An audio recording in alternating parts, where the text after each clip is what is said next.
Okay, so far I've been wrapping the cables. These are this is the right side image tweeter, which will be connected with the Morel MDT12 on the right hand side, because the yellow stands for the right side, and the green stands for the left side, and that's the wideband, mid-range, and tweeter also. That's going to be connected to the image tweeter is going to be connected to the wideband. That's going to be the left side, and the image tweeter on that side is going to be connected to the wideband on the right side. Now, these are the Morels, the Morel MDT12. MDT12, as you can see, the same thing applies. The green is to notify that it's the red side. The red is the power, and the green obviously is the negative, which is also a ground. Same thing applies on this side. But the difference on that one is is that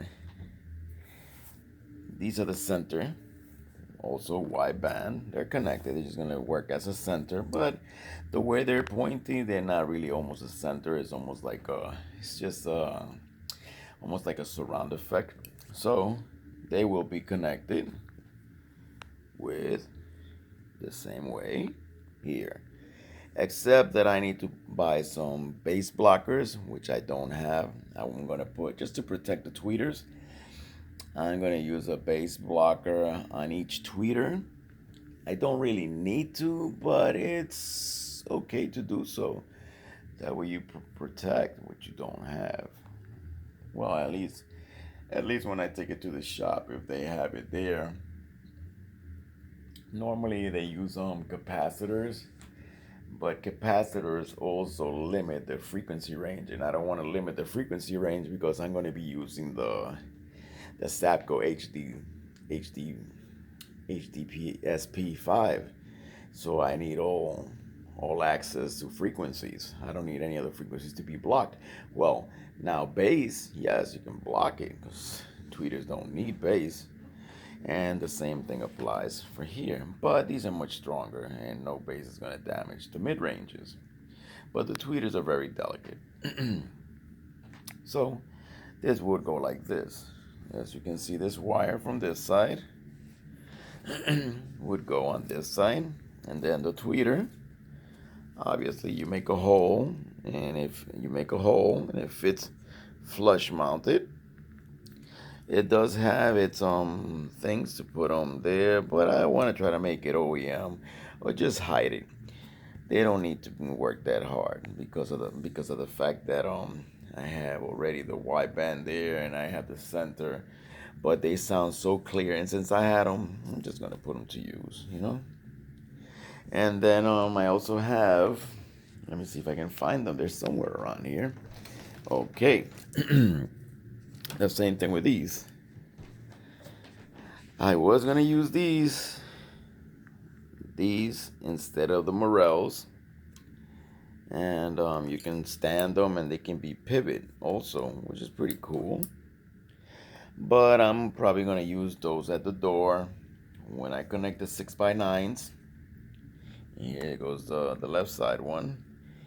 When I connect the 6x9s, I can put them against the wall, the door, and just keep them like that, or I can put them by the kicks and just point them upwards, being that they're already there. So yeah, you'll run them like parallel. I think it's parallel, you say, or in series, but I'll run them with with the 6x9s, and then and then there goes all the wiring. There goes all the way back to the amp. I'm just trying to do as much as I can, so that way, when the car is taken to the shop, everything is already done.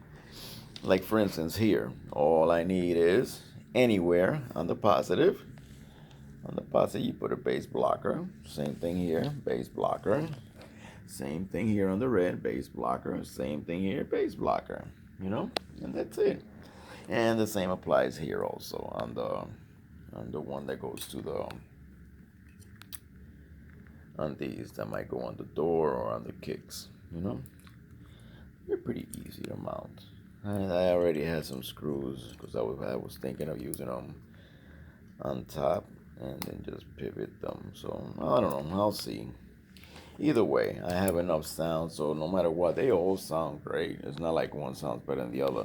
The only thing is that the Morels do sound more airy, more clear, more dynamic. So that's the only reason, you know. And I was thinking of using those. And the top. Now for the back door, I'm gonna use the Y banders. The Y banders and the mid bass. And that's it. And then in the rear, one sub. Use two channels per sub. I'm gonna use one channel per coil. Because each channel will be like about 350, anywhere from 350 stuff. You know, I'm not gonna probably need all of that. But but I'm not gonna need all that. But I'll use it. And I'll just have some extra headroom. That's the 6x9 there. Those are the 6x9s.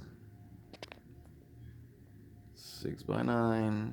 And that's the mid bass. And then if I can find it, I believe somewhere around there. And they go the Y banders, the HD Y banders. Sorry for the for the view, they look a little bit crappy, but no. As I will continue with the mission, you know. But for now, this is what's at stake, you know, and just to make everything easier. That's all.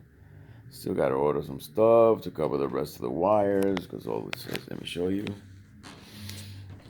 Because these wires are still not covered. And I want to cover them. I don't have to, but I think it just looks and it feels much better when they're like this, protected like this, you know. I did those for the shakers. And I want to see if I can wrap those little ones too. Let's see. Those are the batteries, you know. And just make everything look nice. All right, guys. Till next time.